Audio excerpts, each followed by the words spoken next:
आप सभी का हमारे YouTube चैनल में स्वागत है। दोस्तों, यदि आप किसी भी एग्ज़ाम का प्रिपरेशन कर रहे हैं, जैसे state PSC, Vyapam, SSC, bank, railway, इन सभी में करंट अफेयर से संबंधित पूछे जाने वाले इंपॉर्टेंट क्वेश्चन को ऐड किया गया है। आशा करता हूं कि यह वीडियो आपको ज़रूर पसंद आए। चैनल में नए हैं तो प्लीज़ सब्सक्राइब करना ना भूलें। वीडियो अच्छा लगे तो ज़्यादा से ज़्यादा लाइक और दोस्तों में शेयर ज़रूर करें। क्वेश्चन नंबर 1, केंद्रीय जांच ब्यूरो सीबीआई के नए निदेशक के रूप में किसे चुना गया है? Option A Anil Deshmukh, option B Subodh Kumar Jaiswal, option C OP Singh, option D Rakesh Maria. इस क्वेश्चन का राइट आंसर होगा ऑप्शन बी सुबोध कुमार जायसवाल। केंद्र ने 25 मई 2021 को आईपीएस अधिकारी सुबोध कुमार जायसवाल को केंद्रीय जांच ब्यूरो अर्थात सीबीआई के नए निदेशक नियुक्त किए हैं। नियुक्ति समिति की अध्यक्षता प्रधानमंत्री नरेंद्र मोदी ने की थी, जिसमें सीजीआई एनवी रामन्ना और कांग्रेस लोकसभा नेता अधीर रंजन चौधरी भी शामिल थे। महाराष्ट्र कैडर के 1985 बैच के अधिकारी वर्तमान में केंद्रीय जांच औद्योगिक सुरक्षा बल अर्थात सीआईएसएफ के महानिदेशक के रूप में तैनात हैं। आइए जान लेते हैं सीबीआई के नए निर्देशक के बारे में। सन 1985 बैच के आईपीएस अधिकारी रहे सुबोध कुमार जायसवाल को हाल ही में इसकी जिम्मेदारी दी गई है। एटीएस में रहते हुए सन 2006 में मुंबई ट्रेन धमाका की जांच भी संभाली थी। सन 2009 में सेंट्रल डॉक्यूमेंटेशन पर गए थे। तो 2018 में एनडीए की सरकार के दौरान मुंबई पुलिस के कमिश्नर भी रहे हैं। सीबीआई के नए चीफ के बारे में कुछ अन्य तथ्य। सुबोध कुमार जायसवाल मूल रूप से झारखंड के धनबाद के रहने वाले हैं। सुबोध कुमार मजहब 23 साल की उम्र से आईपीएस अधिकारी बन गए थे। हालांकि ये एनडीए की एग्जाम में 3 बार फेल भी हुए थे। सन 2003 में तेलागी स्टाम्प घोटाले में मुंबई के पुलिस के पूर्व कमिश्नर आईआरएस शर्मा को गिरफ्तार भी किया था। सुबोध कुमार 9 साल तक रॉ में भी रहे हैं और उनके 4 प्रधानमंत्री के साथ काम भी किए हैं। आइए जान लेते हैं क्या है सीबीआई। सीबीआई अर्थात केंद्रीय अन्वेषण ब्यूरो एक जांच एजेंसी है जो आपराधिक एवं राष्ट्रीय सुरक्षा से जुड़े हुए विभिन्न प्रकार के मामलों की जांच के लिए लगाई जाती है। यह एक कार्मिक एवं प्रशिक्षण विभाग के अधीन कार्य करती है। यद्यपि इसका संगठन का फेडरल ब्यूरो ऑफ इन्वेस्टिगेशंस के मिलता जुलता है, किंतु इसके अधिकार एवं कार्यक्षेत्र एफबीआई की तुलना में बहुत सीमित है। इसके अधिकार एवं कार्य दिल्ली विशेष पुलिस संस्थान अधिनियम के तहत परिभाषित है। भारत के लिए सीबीआई ही इंटरपोल की आधिकारिक इकाई है। क्वेश्चन नंबर 2, हाल ही में भारत के अर्थशास्त्री नोबेल पुरस्कार विजेता अमर्त्य सेन को किस देश के शीर्ष पुरस्कार प्रिंसेस ऑफ एस्टूरियस पुरस्कार से सम्मानित किया गया है? Option A Britain, option B Australia, option C Norway, option D Spain. इस क्वेश्चन का राइट आंसर होगा ऑप्शन डी स्पेन। भारतीय अर्थशास्त्री एवं नोबेल पुरस्कार विजेता अमर्त्य कुमार सेन को सामाजिक विज्ञान श्रेणी में स्पेन के शीर्ष प्रिंसेस ऑफ एस्टूरियस पुरस्कार से सम्मानित किया गया है। उन्हें पुरस्कार के लिए 20 राष्ट्रीयों में से 41वें उम्मीदवारों में से चुना गया है। इस पुरस्कार में पुरस्कार की प्रतिनिधित्व करने के लिए और उसके प्रतीक के रूप में जॉन मीरो की मूर्ति और एक डिप्लोमा के साथ एक राज्य चिन्ह और 50,000 यूरो के नगद पुरस्कार शामिल है। क्वेश्चन नंबर 3, छत्तीसगढ़ के कार्यवाहक मुख्य न्यायाधीश के रूप में किसे नियुक्त किया गया है? ऑप्शन ए न्यायमूर्ति प्रशांत मिश्रा, ऑप्शन बी न्यायमूर्ति रामचंद्र मेमन, ऑप्शन सी न्यायमूर्ति एस मणिकुमार, ऑप्शन डी न्यायमूर्ति रवि रंजन। इस क्वेश्चन का राइट आंसर होगा ऑप्शन ए न्यायमूर्ति प्रशांत मिश्रा। छत्तीसगढ़ उच्च न्यायालय के वरिष्ठतम न्यायाधीश न्यायमूर्ति प्रशांत कुमार मिश्रा को इसके कार्यवाहक मुख्य न्यायाधीश के रूप में नियुक्त किया गया है। वे 31 मई 2021 को छत्तीसगढ़ उच्च न्यायालय के मुख्य न्यायाधीश न्यायमूर्ति परापिल्ली रामकृष्ण नायर रामचंद्र मेमन के सेवानिवृत्ति के बाद 1 जून 2021 को कार्यभार संभालेंगे। इलाहाबाद और कलकत्ता के उच्च न्यायालय में भी कार्यवाहक मुख्य न्यायाधीश के रूप में भी चुने गए हैं। क्वेश्चन नंबर 4, इंडिया एवं Asian geopolitics the past present नामक पुस्तक किसके द्वारा लिखी गई है? Option A Jyotindra Nath Dixit, option B Shiv Shankar Menon, option C M K Narayan, option D Samir Saran. इस क्वेश्चन का राइट आंसर होगा option B Shiv Kumar Memon.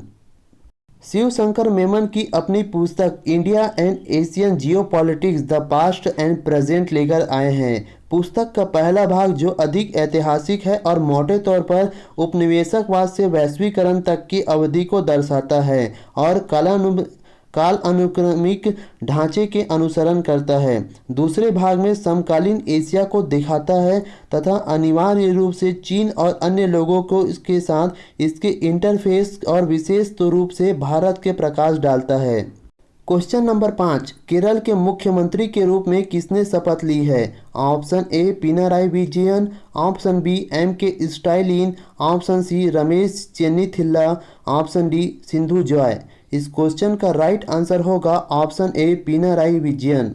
CPI के दिग्गज पिनाराई विजयन को 20 मई 2021 को लगातार दूसरी बार केरल के मुख्यमंत्री के रूप में शपथ ली है। राज्यपाल आरिफ मोहम्मद खान ने पिनाराई विजयन को पद की शपथ दिलाई है। भारतीय कम्युनिस्ट पार्टी मार्क्सवादी के नए मंत्रिमंडल के रूप में 12वें मंत्री होंगे, जबकि भारतीय कम्युनिस्ट पार्टी सीपीआई के 4वें मंत्री होंगे। क्वेश्चन नंबर 6, हाल ही में किसे दूसरे कार्यकाल के लिए अंतर्राष्ट्रीय हॉकी संघ के अध्यक्ष के रूप में फिर से चुना गया है? Option A Minhaj Rizvi, option B Hemant Biswa, option C Narendra Batra, option D K Govind राज।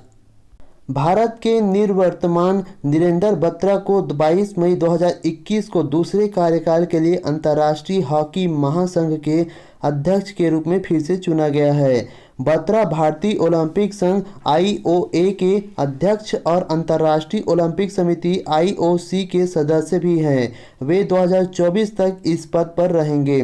बत्रा विश्व निकाय के 92 वर्षीय पुराने इतिहास के शीर्ष पद प्राप्त करने वाले एकमात्र एशियाई हैं। क्वेश्चन नंबर 7, अंतर्राष्ट्रीय तिब्बत मुक्ति दिवस कब मनाया जाता है? ऑप्शन ए 21 मई, ऑप्शन बी 23 मई, ऑप्शन सी 25 मई, ऑप्शन डी 27 मई। इस क्वेश्चन का राइट आंसर होगा ऑप्शन बी 23 मई। अंतर्राष्ट्रीय तिब्बत मुक्ति दिवस हर वर्ष 23 मई को विश्व स्तर पर मनाया जाता है। चीनी सरकार ने 23 मई 1951 को जबरन अपना 17वीं सूत्री एजेंडा को तिब्बत पर थोप दिया था। इस एजेंडा में कहा गया था कि दलाई लामा की स्थिति तिब्बत की भाषा और संस्कृति की सुरक्षा में स्वयं तिब्बतियों का कोई हस्तक्षेप नहीं होना चाहिए। तब से 23 मई को तिब्बत समुदाय द्वारा एक काला दिवस के रूप में भी जाना जाता है।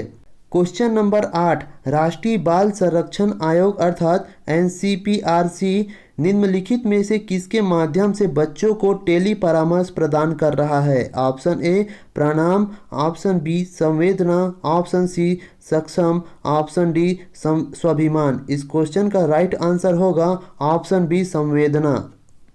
कोविड-19 महामारी के दौरान प्रभावित बच्चों को मनोवैज्ञानिक प्राथमिक चिकित्सा एवं भावनात्मक समर्थन प्रदान करने के उद्देश्य से राष्ट्रीय बाल अधिकार संरक्षण आयोग संवेदना अर्थात sensitization action on mental health vulnerability और through emotional development and necessary acceptation के साथ माध्यम से बच्चों को टेली परामर्श सुविधा प्रदान कर रही है।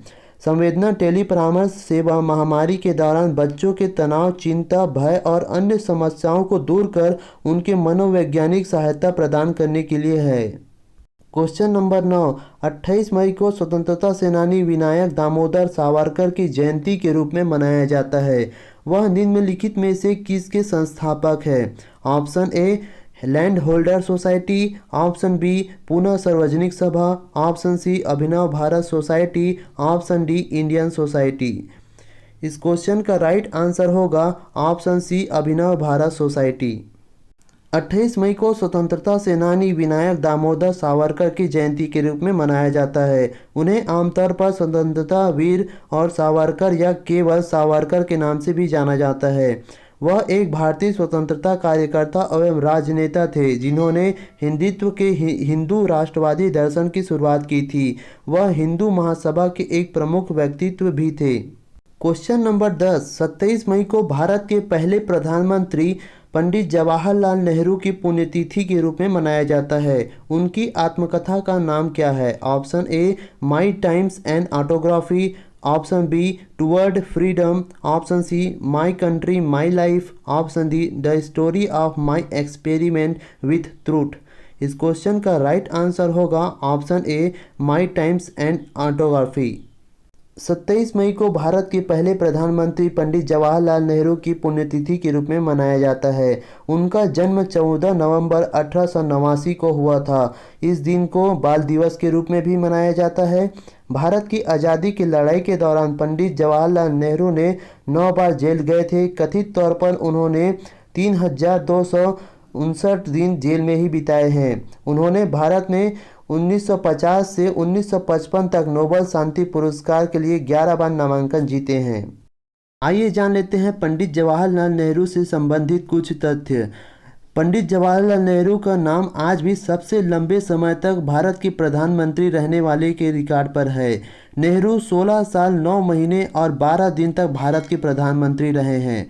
प्रधानमंत्री पंडित जवाहरलाल नेहरू का जन्म 14 नवंबर 1889 को हुआ था तथा निर्धन 27 मई 1964 को हुआ था। आइए जान लेते हैं पंडित जवाहरलाल नेहरू द्वारा लिखे गए पुस्तक। पहला, पिता के पत्र पुत्री के नाम, सन 1919 में लिखा गया था। दूसरा, विश्व इतिहास की झलक। तीसरा, मेरी कहानी। चौथा, भारत की खोज, जिसे हिंदुस्तान की कहानी के नाम से भी जाना जाता है। पांचवा, राजनीति से दूर। छठवां, इतिहास के महापुरुष। सातवां, राष्ट्रपिता। आठवां, जवाहरलाल नेहरू वायडक। दोस्तों, यदि आप हमारे चैनल में नए हैं तो हमारे चैनल को सब्सक्राइब कर हमें सपोर्ट करें।